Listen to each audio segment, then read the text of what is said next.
பாணி ஞானகுமாரன் போட்டு அவள் எங்களோட நின்று ஐயக்கம் எங்களோட நின்று அவள் ஐயக்கம் 2008ஆம் ஆண்டுக்கு முதல் அவள் லண்டன்ற டிவைஓ இந்த London டிவைஓன்ற ladies கோஆர்டினேட்டராக இருந்தவா.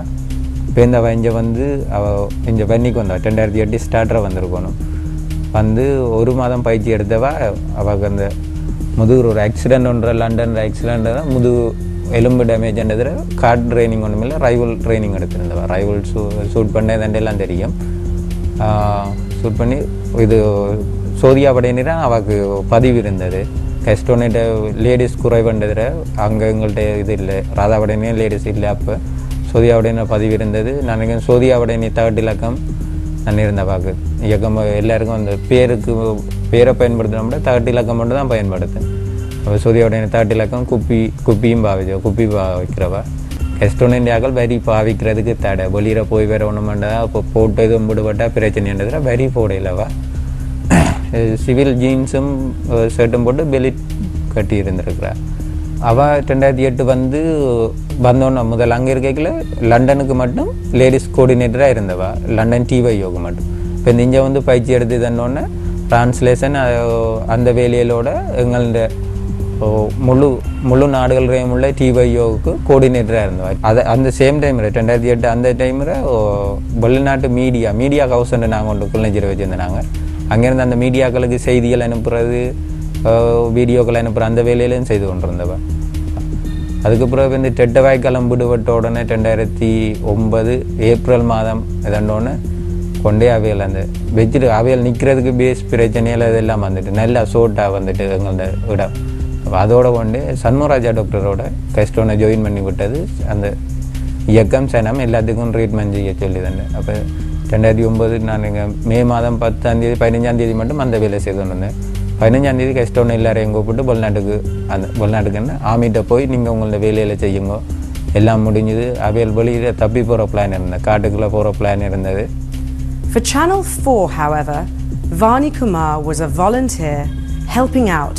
Vani Kumar herself, here in the pink dress, began working as a volunteer with the man running the hospital, Dr. Samaraja. He's a great person. He's an example of how a doctor should be. It was just like a normal, like a knife that you would use at home.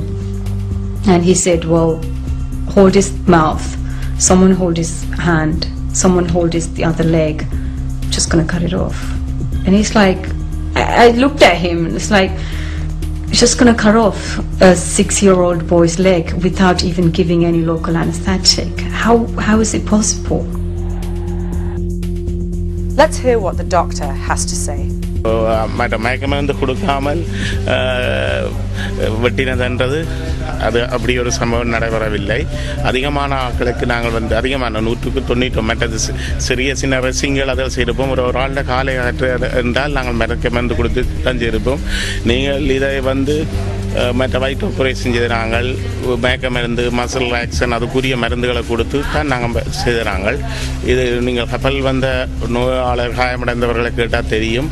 நாங்கள் சத்திர சிகிச்சை செய்து பிறகு வைத்தியசாலையிலிருந்து அனுப்பினார்கள். ஒரு வயிற்று operation செய்கிற அப்படியானவர்களை நாங்கள் மயக்க மருந்து கொடுக்காமல் செய்தால் கூடி அது உயிரிழப்பை கூடி ஏற்படுத்தும். ஒரு காயப்பட்ட ஆளை மயக்க மருந்து கொடுக்காமல் வெட்டி எடுத்த சம்பவம் இல்லை. அது ஒரு மிகப்படுத்திக்குரியதாக தான் இருக்கும். Let's move on to shelling. Let's hear Gordon Weiss.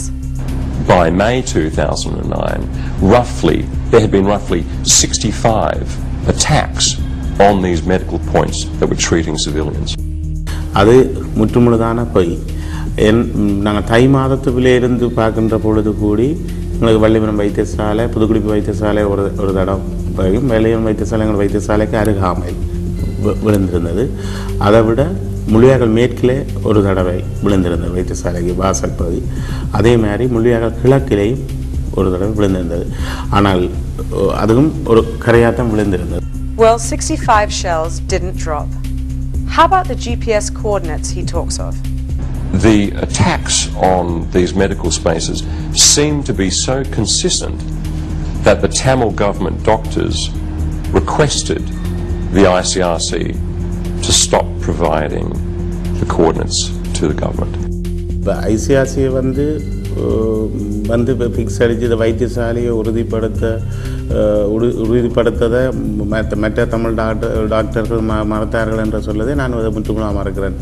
ஏனென்றால் இந்த விடயத்தில் வந்து அங்கே வைத்தியர்கள் வேலை செய்வதற்கு இந்த விடயத்தை முதல் தொடக்கத்திலிருந்து அது நான் என்னுடனே நேராக கதைத்து என்னுடைய வைத்தியசாலைகள் எது மத்தளம் வைத்தியசாலையை எனக்கு அவ்வளோ தெரியாது. இந்த மத்தளம் வைத்தியசாலை நான் முதல் ஆரம்பத்தில் வேலை செய்துட்டு பிறகு கிடக்கிட தான் போய் இந்த மெட்டர்னிட்டி கேஸில் செய்துட்டு வரணும். அதுக்கு டாக்டர் வரதராஜா தான் இன்சார்ஜாக இருந்தவர்.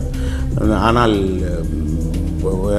வள்ளிமலம் வைத்தியசாலை சரி, முள்ளியாக்கள் மேற்கு, ஆனந்தபுரம், முள்ளியாக்கள் கிழக்கு, வெள்ளாமுள்ளியாக்கள் வைத்தியசாலை போன்றதுக்கு நான் பொறுப்பு வைத்திய அதிகாரியாக இருந்தேன். அது தொடர்ச்சியாக தேவிபுரம் போன்ற பகுதிகளில் தொடர்ச்சியாக அந்த இடங்களில் ஒவ்வொரு வைத்தியசாலையிலும் ஐசிஆர்சிஎம் ஃபிக்ஸ் அடித்தா இதை பற்றி எந்தவித வைத்தியர்களும் என்ன அப்படி செய்ய வேண்டாம் என்று முரண்படவில்லை. When we are moving or working our hospital during the war time, all our makeshift hospital, we inform to Health Ministry over the phone and written the letter, as well as we inform to ICRC also. We maintain up to the final day, May 15th also, we inform where we are working. Twice a week or monthly we send a situation report to Health Ministry. We give all our hospital details and staff details and everything, and over the phone also we inform as much as possible.